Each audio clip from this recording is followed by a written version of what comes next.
Hey up, it's that old Yorkshire geek. So I'm a bit later this week, cause life. Right, so it's Orville Day anyway. So with season 3 of the Orville, New Horizons. This is episode 6, which is called something. Twice in a Lifetime. It's called Twice in a Lifetime. Right, so let's get on with it. Where have I got it? Got it queued up here somewhere. There we go. Right, we start off with the Orville in space, and there's a party going on. And last week we had Bortas singing. This week we've got Gordon singing. And obviously he's a very good singer. We've heard him singing before in other seasons. He's a very good singer. He's whoever plays him. Oh, don't ask. I can't remember. I know he were in Critters only as a kid. He was a child actor in Critters, but don't ask me his name. It'll come to me in about a million years. Anyway, singing away, and they're all having a really good time. He just sings one song, and it's obviously in his quarters. He's hosting the party and singing. So obviously, bit up himself. Hey guys, come to my party and I'll sing for you. I know he can sing stuff. I'm just jealous. Anyway, so he sings that song. And everybody's really having a nice time and drinking and all that jazz. So Isaac here asks Lamar, remembered his name. He asks him about how he can get to know people. So obviously Isaac's having a bit of character development.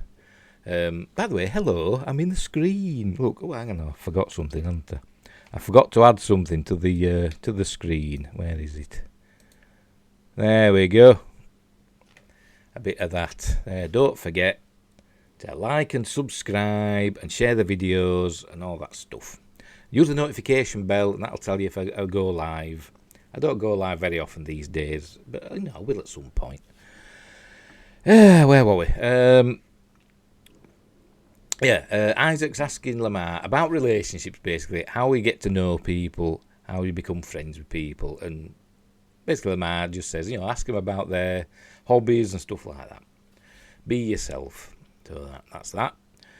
And then somebody finds, where is it?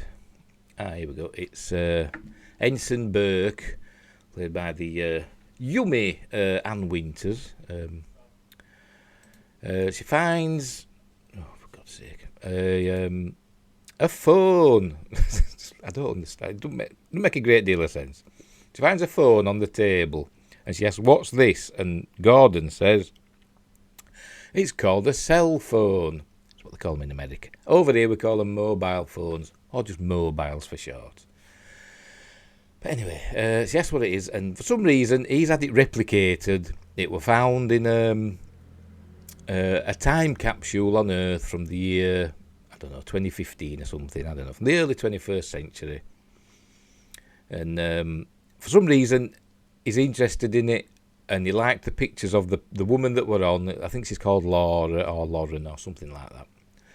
And it obviously, it's going to play out later in the episode, but it's a bit clunky, isn't it? It's a bit clunky, isn't it? It's a bit clunky introduction as to he's got this, just happens to have this phone, but we'll see what happens later on with this woman from 400 years in the past. Because remember, in the 25th century now, there's even more in the future than Star Trek.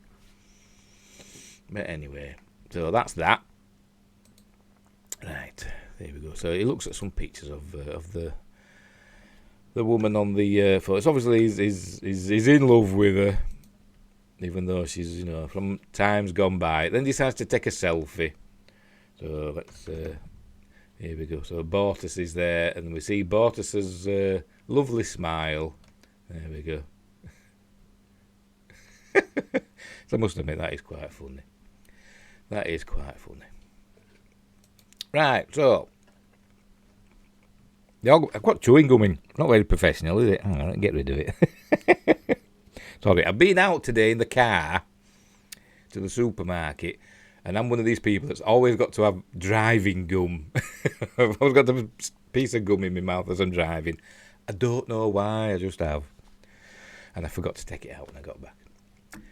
Where were we? Right. Later on, they're all back on duty, and Lamar is using this time thing. Remember, this was I think it was in the very first episode, the pilot episode of the Orville. They had this time machine thing that could, affect the flow of time.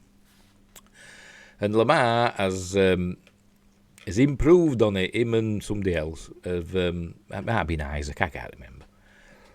They've improved on it so that they can go to specific times, or affect, send something to a specific time. And he said we can even, link it into the ship's shields or whatever. So we can even send the whole ship to another time. Are you listening, folks? So he does that anyway. Gordon comes in and he says, I thought we were going to lunch. And he says, I'm a bit busy. So Gordon just goes to the replicator. Instead of just going to the mess hall and getting his food there, he goes to the replicator that's in engineering, and or the science lab or wherever they are, and makes a sandwich for himself there, and then starts to leave. That's it. It's a bit clunky, is this episode. It's a good episode, but it's a bit clunky. So as he's going, Lamar says, can I borrow your sandwich? So he puts the sandwich onto the thing, and he sends it a few seconds into the future. So it disappears and then reappears. And Gordon has a bite and he says, oh, it's lovely. And Gordon says, why don't we send it 3 months into the future? I said, why? And he said, because then in 3 months a sandwich will suddenly appear and it'll be a nice surprise and a treat. So they decide to do that. And that bit's left open-ended. I don't know how that's going to turn out. Will we see the sandwich again? It does get sent into the future, but obviously it's 3 months. Will we see the sandwich again, or will whatever happens in this episode affect that? We'll get to that. Yeah, so he does that. Right, so obviously it's all, they've made this time machine amazing. So he contacts the Admiral, who's played by Ted Danson. And Ted Danson says they're going to send a fleet to escort the Orville to some planet. I think it's called Savick or something, named after Savick. It's something like that. Savick in Star Trek. Anyway, so they're heading. This fleet of starships is heading to this planet. There's a science station on this orbiting this planet. Headed by this admiral played by, is it Kelly Hu? Anyway, they get to this planet and something's up. There's no contact with this planet. And they get there and there's all this debris and the space station or whatever, and there's remains of a ship and stuff, and it's all gone and destroyed. Obviously, it's the Kalon, because, it is. Anyway, some Kalon ships appear and start shooting. There they are. They see they're coming, look, and they start pew, pew, pew. It's all jolly exciting. When they're ready. They don't do things quickly, do they? So a big battle ensues, and they decide that they've got to destroy. They're there for that time machine. Obviously, they've heard about this time machine. The Kalon want it. So, Ed Mercer, the captain, Ed Mercer, says to Tala, the security officer, to go and destroy the time machine. So she's about to set off, but then there's an explosion. She gets injured. So Gordon says, I'll do it. So he legs it off the bridge and heads down to the science lab or engineering or whatever the hell it is. And I think it's engineering, but whatever. Anyway, so the jump, they go into a nebula that's nearby, the Veil Nebula, which is a real nebula. They head there to hide in the nebula. A bit like Wrath of Khan. There we go. We're going to see it. There it goes. Oh, that's the credits I've just missed. Hey. Yeah, so I'd say I'm missing all this big battle here. There we go. Here's the big battle. Pew pews. And that's the time machine. Gordon's got to destroy it. He uses his phaser. I don't call them that. I don't know what they call them in this. He's good. He's just about to shoot it. Oh, that's it. Isaac says we've got to need more power for something or other. And so they said to Lamar, we need all this power, devote all this power to the shields or whatever they do, the deflector. And do that. And so there's a big power surge just as Gordon is about to shoot the time machine. In a minute. I'm skipping over bits here. What's happening here now? What's going on here? Oh, see, I've missed it, you see. I've missed it. I've gone too far. As usual. Where are we now? Where's Gordon? Have I gone too far? I bet I have, haven't I?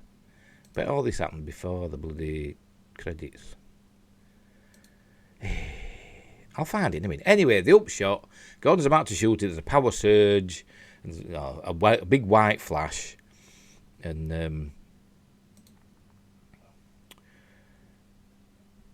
we go. The ship's getting blown up. See, they want the machine with the Kale on.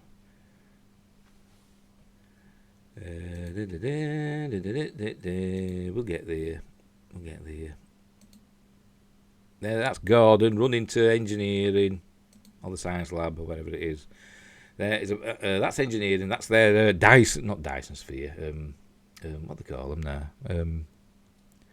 I forgot what they call them now. In Galaxy Quest, they've stolen it from Galaxy Quest, haven't they? No, it's not Iridium sphere, is it? It's something like that, isn't it? Anyway, that is that the. See, there's the big power surge. And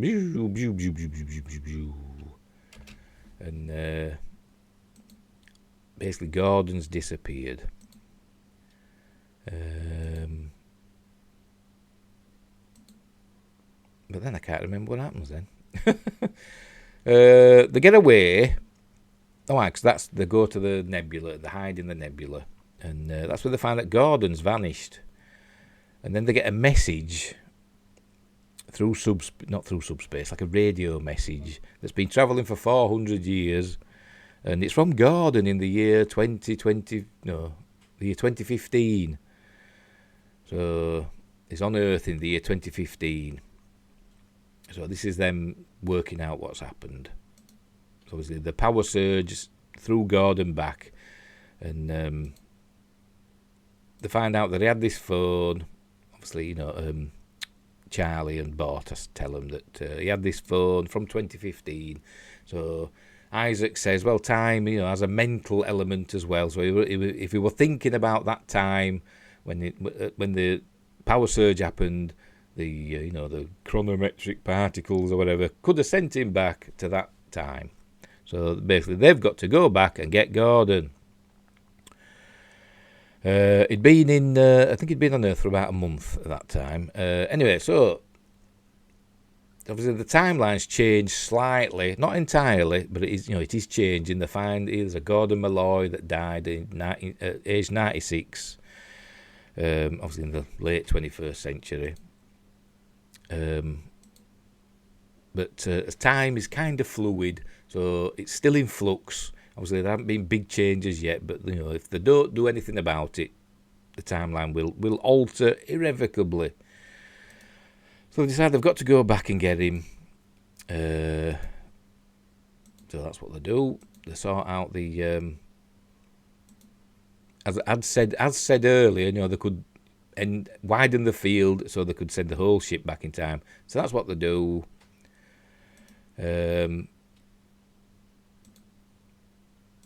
So they go back, and it's going to use a lot of the things that they use for fuel. I can't remember what they call it. But anyway, they go back, but they find out they're about 10 years too late. They're in the year 2025. So, and they can't go back anymore because they've run out of this fuel that I just mentioned. But they found that there are some deposits on Earth, but they'll have to go down, in 21st century clothing and, try and blend in. And apparently Isaac is the one who's most qualified to do this. They've got to go down with like a laser drilling thing. And and do that. And Isaac says the best qualified person to help him is Ensign Burke, who, remember, doesn't like Isaac because, of what he did at the big battle in season 2. So she doesn't like the Kalon, and Isaac in particular. So they decide to do that. So they take a shuttle. They get dressed up. Kelly and Ed are going to get Gordon and Charlie and Isaac. Look, you see him there, who's using the they had like a hologram thing that can make you look like something else. They've used it before. They disguise themselves as crew. Oh, pardon me. I think that was in season 1. But it's a bit temperamental, but it works this time. So we actually see Mark Jackson. We've seen him before on the holodeck simulator. I think that was last season. But here he is again. So he's Isaac in human form, as played by Mark Jackson. Oh, he's kind of handsome. It's a shame they covered him up in a robot suit. But anyway, right. So off they go in the shuttle, and the shuttle, the cloak. It's not a very good cloak. You can still see it. It's like Predator style cloak. It don't go totally invisible. You can still see it, but not as well. So anyway, so they fly down to where is this? Los Angeles? I don't bloody know. Here we go. See, I told you it's not a very good cloak, is it? Look at that. Yeah. I mean, if you stood, if you stood there, you'd be able to see that, wouldn't you? You say, what's that coming down? But anyway, so they come down, and nobody says, remember where we parked. Right, so we see Gordon, who's working as obviously a captain, an airline pilot. So obviously, remember, this is 2025. He's been there for 10 years because they were too late. So anyway, so they found him, Kelly and Ed. So I was obviously happy to see him. So he takes them to his home in a car. And we find out that he's got a family. There we go. And it's from the phone. He went and basically tracked her down. He stalked her. And they fell in love. And they've got a kid. And remember, he's been there for 10 years. And he says he spent 3 years hiding out in the wilderness. And then he found her. So this kid's 6. He looks older than 6 to me. Anyway, they've got another one on the way. So they have a big row in a minute. Meanwhile, Isaac and Charlie, they found a deposit of the whatever it is that they need, and it's so many miles, 20 odd kilometres or something in such and such a direction. So she says that they need transport. So they go to a biker bar. I'm going to see that. Yeah, they go to a biker bar, which is all it's a very nice biker bar. You'd think it'd be a bit more grimy if they're like rough and tough bikers, but it looks quite nice. And they basically do an arm wrestling thing, and they want the bikes. Says, "Can you lend us your bikes?" And they said, "What? No." He says, "Well, if he can beat the toughest man here at arm wrestling, we'll take your bike." So they agree, obviously thinking skinny old Mark Jackson. They get this big fella here, and obviously Mark Jackson wins. I mean Isaac wins. And so they get the bikes and they ride off. Here they're having dinner back at Gordon's house. And she, I can't remember her name, but she doesn't half remind me of, me and my names. It'll come to me. The super famous actress. She was in E.T. as a kid. Charlie's Angels, all that. Scream. She got murdered at the beginning of Scream. What's her name?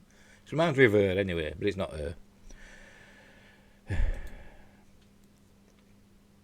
Anyway, so he's obviously happily married. They're having a lovely life. They've got a nice house. Obviously, he's got a good job as a pilot. Ed's concerned. So they go to another room in a minute. Oh, well, meanwhile, Lamar's fixing the ship. Yes, I forgot about this bit. Remember a few episodes ago when it seemed like, there were chemistry between Tala and Lamar. Well, it comes to a head here, because Lamar moans about, he's got this ache in his shoulders or whatever. So Tala does a bit of a massage. Remember, she's super strong, so she gets to the...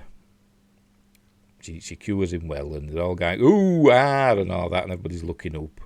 And then it leads on to... In a minute, are you ready? It leads on to... In a minute. When you're ready. There you go. So is this going to be a long-term thing? And I don't know how far they went here, but, they're kind of in the open. Hope it didn't get any further than a bit of snogging. Anyway, so they're having a blazing row. It's Gordon and Ed and Kelly. And I'm kind of on Gordon's side here. He's been there for 10 years. What was it supposed to do? And they're arguing with him, saying, well, you should have, obeyed the law, the temporal law, and stayed out of the way. But he said, 10 years. He did it for 3 years, and he'd had enough. Because he obviously thought they weren't coming for him. And thought, well, what's he supposed to do? Does he kill himself? Obviously, I suppose you could argue that, if you could contaminate the timeline. There's like billions and trillions of lives at stake in the future, but I don't know. It's a toughie, isn't it? But so he's saying no, he's not going to go back. He's happy there, and they're saying no, you've got to go back. It's not just you or even just your family that's at stake. It's the whole future. It's like, I don't care. So they decide. So he throws them out. They say, they'll take him back by force if they have to. Anyway, he throws them out of the house, tells them to leave. And he says, he's not going anywhere because he loves his family. And absolutely, so obviously they're on the side of Gordon a bit. Anyway, meanwhile, Isaac and Charlie, they find the where the deposit is, the sort of deposit. It just happens to be in a house or underneath a house. That just happens to be for sale. That's handy, isn't it?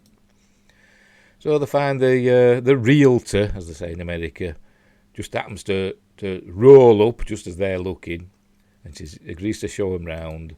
So they pretend to be a couple. So they have a look round. They say, "Can we just have a minute to discuss it?" And the realtor leaves. So they go in the basement and they set up this laser drill thing. I don't know how it works. They're supposed to get so many, so many pounds of this material. I don't know where they keep it. But, anyway, I don't know. So they do that, and where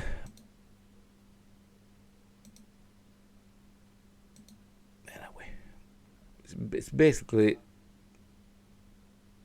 So we have another thing with Charlie saying why she doesn't like the Kalon and Isaac because of what she lost, and we find out that remember in the first episode of season 3 we found out that it was her best friend that she lost in that battle, but it wasn't just her best friend. She loved her and wanted to spend the rest of her life with her. Yes, Charlie's gay, of course, but never mind.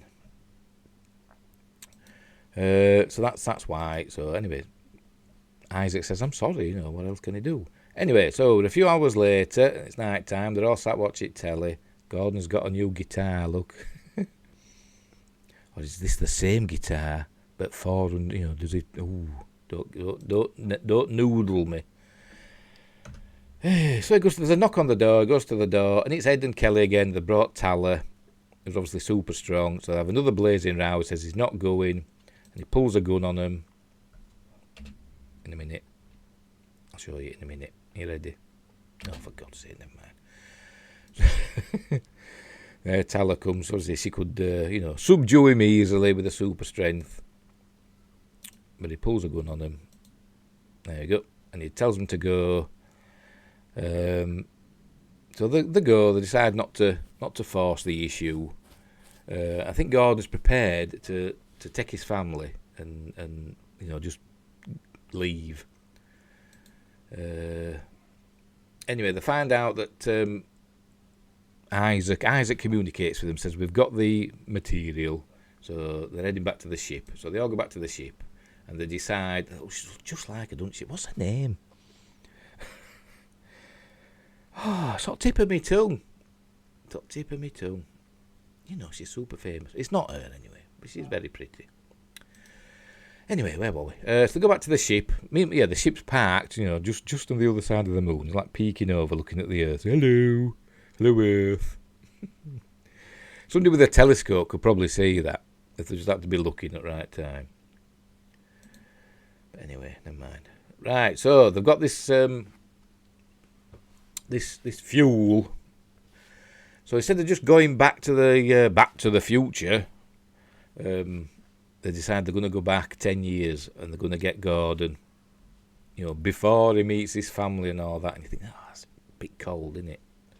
But that's what they do. They go back 10 years and they rescue Gordon. He'd been on Earth for only, you know, a month or so, or 3 months or whatever. So they pick him up and they've got him back. And obviously he's none the wiser. Obviously they are. They know what they've done. They've taken his family away from him. So he notices they're a bit off. Obviously he says, you know, he's happy to be back. He's as I said, he's none the wiser. But they decide to tell him for some reason.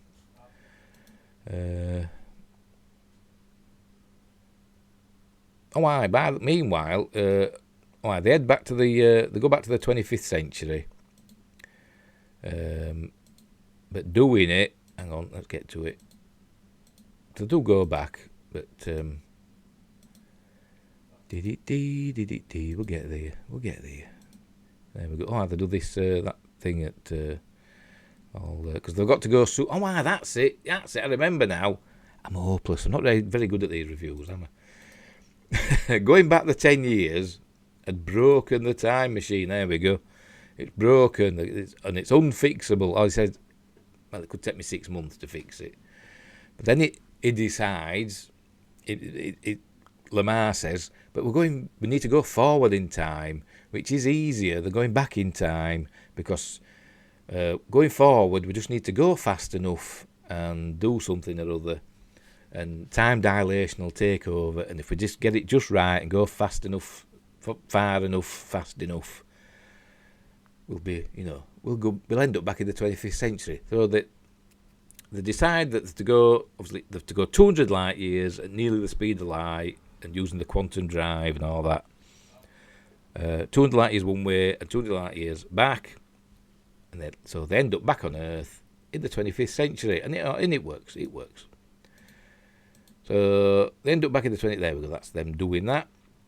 But I think they get these. It shows them going fast, and the stars turn to red coming towards the ship, and they go different. I think green moving away from the ship.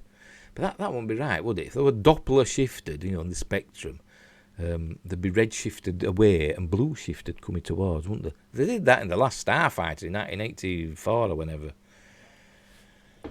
But never mind. So they end up back in the 20th. There it is coming up. They end up back in the 25th century, and it's all hunky dory. Doesn't say exactly when in the 20th. I presume they've come back exactly when they left. It don't make that quite clear. So, you know, what happened to that fleet that they engaged the Kale on? Are they all destroyed? Is that Admiral, you know, Kelly Who? Is she dead? I don't know. I don't know how many ships survived. Don't tell us. Because they don't tell us in the Orville this season for some reason. People just die all the time and nobody gives them monkeys. And I don't understand why. Anyway. So, they're talking to Gordon. They tell him what they did. And I'm expecting him to be super cross. But he just says, I can't believe I was so selfish. And that they did the right thing. And then that's it. That's the end. And they have a drink. And everything's you know, happy. And that's how the episode ends. Is it? Let's just double check. See? Yeah. The Orville comes out of space dock. And Quantum's out of there. And that's the end of the episode. There you go. What I thought had been best, you know, is he'd look at his phone. Remember the phone that he had from 2015, and he could be looking through the photos, and there could be one photo of him with Lauren, and he could think, what happened there? Just a bit of ambiguity, or a photo of Lauren with him in the background, or just something like that, just to show that time is a bit, timey-wimey, fuzzy-wuzzy and all that, and it's not all black and white and red all over. But anyway, so that was the episode, and I did enjoy it, and it was another good performance from whoever plays Gordon Malloy. Not doing very well with names, am I? What do they call him? Let's look at the credits. Oh, I don't bloody know. I should have a bloody see, I'm swearing and stuff. Scott Grimes, it came to me. Scott Grimes, that's who plays Gordon. Yeah, Scott Grimes, a good performance from him, especially when they're having the big rows and stuff, and he's refusing to go back. And I did think that Ed and Kelly seemed a bit cold and hard with him, and I know the reasons for doing it, because it's time, innit, and I said the future's at stake. But it could be argued, it's the butterfly effect, innit, and I suppose Gordon's more likely to affect the future than killing a butterfly or stepping on a blade of grass, whatever. Anyway, so it was a good episode. I did enjoy it. I did enjoy the episode. I don't know if it's my favourite one. I think this episode was better than this week's episode of Star Trek Strange New Worlds, which also had a time travel theme. And I think this was better. And it's the first episode of this season that's been better than Strange New Worlds. For me, personally. But yeah, this was a good episode. I did enjoy it. Time travel gets done to death, doesn't it? But it was they found a good way to do it, and it got a good performance out of Scott Grimes. So there you go. Right, so there we go. So I'll get rid of all this lot. Where are we? Oh, it don't matter. Can't be bothered. Right, so we'll leave it there. I'll make myself big. I was going to have it all in background. I've got my screen, my black screen up there. I thought, I'll have myself, in the middle, or, whatever, like as though I'm on the bridge, and I'd have it, playing behind me. But obviously, it all went wrong, and there were like bits of me missing, and all looked mutated, and But I do anyway. But yeah, so we'll leave it there. A good episode. I'd give this one a 7 out of 10. Or maybe an 8. No, I'll give this one an 8 out of 10. I'm going to give my Star Trek one a 7. Spoilers. So I'll give this one an 8 out of 10. A good episode. Had a good space battle in with the Kalon. What happened to that fleet? Don't know. They won't tell us. They don't tell us things in the Orville this season. But anyway, so a good episode, enjoyable. I look forward to next week's. We're getting near the end of the season. I think there's only 10 episodes, in this season. So we're getting close to the end of this. Crikey, don't time fly. Anyway, so we'll leave it there. So until next time, wherever you are in the galaxy, look after each other, and I'll see thee.